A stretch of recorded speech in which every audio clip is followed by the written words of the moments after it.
Joining us right now is Tulsi Gabbard, also known as Wonder Woman, the latest addition to the Justice League, otherwise known as the Avengers. Tulsi, welcome to the program. Tell us about how this all came about. Thanks, Charlie. The wonders of the internet. The social media and the memes always win. No, it really came about because of the diverse team that President Trump is bringing together from across the political spectrum. You know, you've got Bobby Kennedy, who has endorsed Donald Trump after suspending his presidential campaign. I have endorsed President Trump. And what you're seeing right there in that picture is a team of people who first and foremost believe in freedom, peace, and prosperity. That's what this election is really about. It's not about Democrats versus Republicans. It's about Americans who truly love our country and cherish peace and freedom, and recognizing that there's a very clear contrast in choice in this election between these two candidates. And Donald Trump, who has talked about his commitment to freedom, peace, and prosperity, his commitment to ending these unnecessary and costly wars of choice. He understands that we cannot be prosperous unless we are at peace, and his commitment to the Constitution and freedom, versus Kamala Harris, who stands for the exact opposite. She has led an increasingly tyrannical government that undermines our fundamental rights and freedoms at every turn. They have led this brazen mission of political retaliation, their biggest target being Donald Trump, but not limited to him. They have come after me, most recently putting me on a secret domestic terror watch list. They have gone after journalists like Matt Taibbi, weaponizing the IRS. The list is very, very long. They are an increasingly tyrannical government, one that has us embroiled in multiple wars around the world and closer to the brink of nuclear war than ever before, and one that has, over the last 3.5 years, caused incredible economic hardship for the American people. The contrast couldn't be greater. We are excited to invite Americans, whether you're a Democrat, Republican, Independent, whatever your political persuasion is, if you value freedom and you love our country, come and join the team.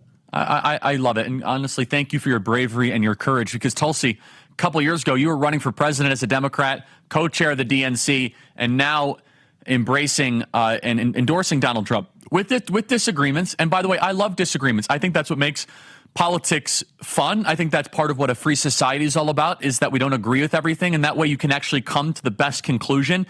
Can you speak about that, how the right has now become the place of intellectual discourse and of Socratic dialogue, and the left is top-down, quasi-Stalinistic Politburo politics? Tulsi Gabbard.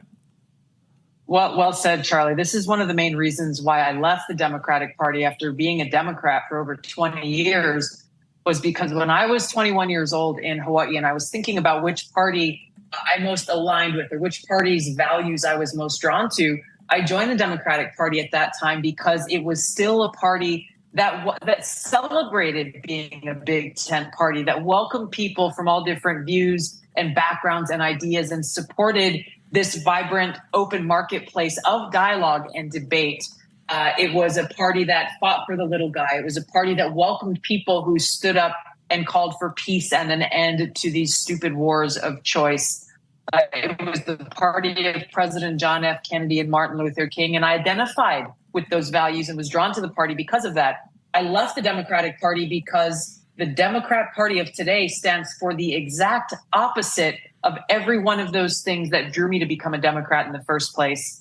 And the encouraging thing that we are seeing across the country, there are so many Democrats or former Democrats who feel the same way that I do, that our party left us behind. Yes. And as you put it, the Democrat Party has become the party of elite, the party of woke warmongers, the party that stands for more power. They will choose power over freedom and liberty every single day. And the Republican Party has become the big tent party, the party that is increasingly championing the well-being of the little guy in our country, and one that encourages this dialogue and debate and sometimes even strong disagreement amongst elected Republicans. And that is such a healthy and important thing for us to have as a thriving democracy. It is the Unity Party versus the Uniparty. And what's amazing to me is how the Democrat Party, they almost want you Kennedy and Elon Musk out of their ranks. These people are so cocky. They are so elitist that you're not part of their very specific neoliberal worldview where they want to invade the world, invite the world, and have totalitarianism here domestically. So just get out of our party. Well, I hope that they're going to pay a price for that.